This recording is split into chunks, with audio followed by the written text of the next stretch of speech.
Hey, I hope everybody's doing well. I've stayed busy here at the house. I've done a lot of yard work, housework, trying to stay busy, occupying my time. My dog, he's loved me being home. He spends a lot of time inside. Um, if you need anything, my email is marla.hanson@websterpsb.org. Send me an email. I'll respond back. I check my emails every morning, and maybe in the evening I'll look through, see if there's been anything sent. But like I said, contact me and let me know how things are going. I'm going to do a lesson real quick. It's not going to be very long. It's just going to be a overview kind of the Dred Scott decision. It took place in 1857, and the ones involved with it were Dred Scott. You got Judge Taney, who was the Chief Justice of the Supreme Court, and also the state of Missouri. And the case was that Dred Scott had lived in a free state, which was Illinois, for 4 years. He belonged to a surgeon in the Army. And he also lived in Wisconsin, which was a free territory. And because he had lived in this free state and free territory, he felt that the residents on free soil had erased his slave status. So that being said, he sued the United States for his freedom. And after he sued, the court ruling came down, and they ruled that Dred Scott had no right to sue in federal court.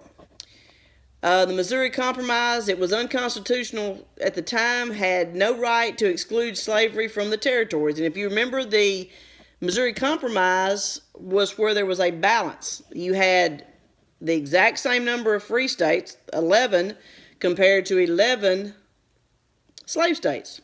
So that way there was a balance in the Senate. And the court ruled that Stephen Douglas's doctrine of popular sovereignty, which stated that territorial government had the power to prohibit slavery, was also unconstitutional. And in other words, there was 3 things that was significant about this court ruling. The economic impact of it, which, if you remember in class, it was always an economic, a political reason behind pretty much everything that we've covered. That's the way the syllabus ran. The Dred Scott decision allowed Southerners to continue with the expansion of slavery without any restrictions. In other words, there was no... They couldn't say you couldn't come in because you want to be a free slave state. They were allowing slave states to come in. The political impact, many Republicans, including an Illinois politician named Abraham Lincoln, remember that name, regarded the decision as part of a slave power conspiracy to legalize slavery throughout the United States. In other words, he thought that they were going to try to expand all over the United States, or that was how he felt. And the historical significance was the court intensified sectional strife, undercut possible compromise solutions to the divisive issue of the expansion of slavery. And the Dred Scott decision, like I said, it took place in 1857. It was a black man who was the property of an Army surgeon who felt that because he had lived on free soil, that he should be free. But after everything was said and done, the court ruled against him being a free individual and denied him that right. And remember, 1857, I've said it 3 times, that was right before the Civil War.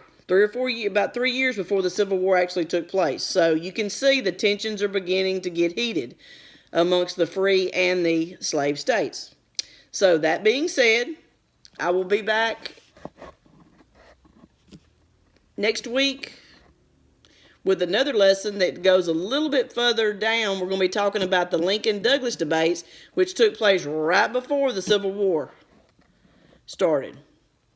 So if you have some spare time, look on the Webster Parish school board homepage, and you'll see a little rectangle that says the COVID-19. And if you click on that, you'll see resources or things on the left side over here, just a list of them. And one of them is student resources. And if you click on that, you'll see all kinds. I mean, it's like first grade, second grade, third grade, all the way down. You click on seventh grade. You'll have ELA, you'll have math, you'll have social studies, you'll have science, you'll even have your keyboarding. And it's just short lessons. It may take you 10, 15 minutes to do, if that. They're not long, but it'll give you something to do and, keep you on track as far as, schoolwork. That being said, everybody stay safe. I miss my students, and I look forward to doing another lesson here in a few days. Miss y'all. Bye.